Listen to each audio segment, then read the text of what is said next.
तर देवाला खूप जास्त नारळ फोडलेले होते आणि फ्रीजमध्ये जर ठेवले तर ते खूप जास्त खराब होऊन जातात, म्हणून मी कंटिन्यू 3 ते 4 दिवस झालं हे उन्हाला सुकायला घालते आणि छान सुकलेत देखील हे खोबरं. त्यानंतर आतमध्ये आले, आमरस बनवायचा होता आणि हे केशर आंबा आहे, ताईंच्या माहेरवरून आणला, झाडाचाच आहे. म्हटलं चला आमरस बनवून घेऊया. तोपर्यंत आमच्या अन्वी मॅडम आल्या. मम्मा मला मेहंदी काढ म्हणून. मेहंदी काढली की ती फक्त 2 ते 3 मिनिटच, परत जाऊन ती धुवून येते. त्यानंतर म्हटलं चला फटकन आमरस बनवून घेऊया. आंबे स्वच्छ असे धुतले आणि मस्त असा आमरस बनवून घेतला. तोपर्यंत ताईने इथे मस्त वांग्याचा मसाला बनवलेला होता, जो की खूप जास्त टेस्टी झालेला. मस्त असं सगळ्यांनी मिळून आमरस चपातीचं जेवण केलं आणि उन्हाळ्यामध्ये खरंच खूप भारी वाटतं, कारण आमरस खायला सगळ्यांनाच खूप आवडतो. त्यानंतर नीलला काय आमरस आवडत नाही, म्हणून तो मस्त असं डाळ खिचडी खात होता आणि बघा त्याने कुरकुरे कसं घातलेले आहेत त्या राईसमध्ये.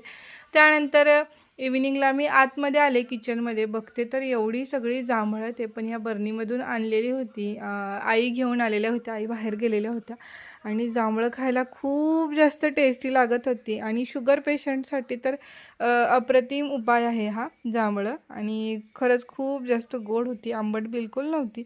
मजा आली खाऊन. त्यानंतर सामान आणलेलं होतं दुपारीच, म्हटलं चला फटकन ठेवून घेऊया. तोपर्यंत आमचा नील मध्ये मध्ये करत होता, त्याला देखील सगळं पॅकेट फोडून फील करायचं होतं, त्याला थोडंसं करू दिलं. त्यानंतर मस्त असं वडापाव खाल्ला आणि असा संपवला आजचा दिवस. चला बाय.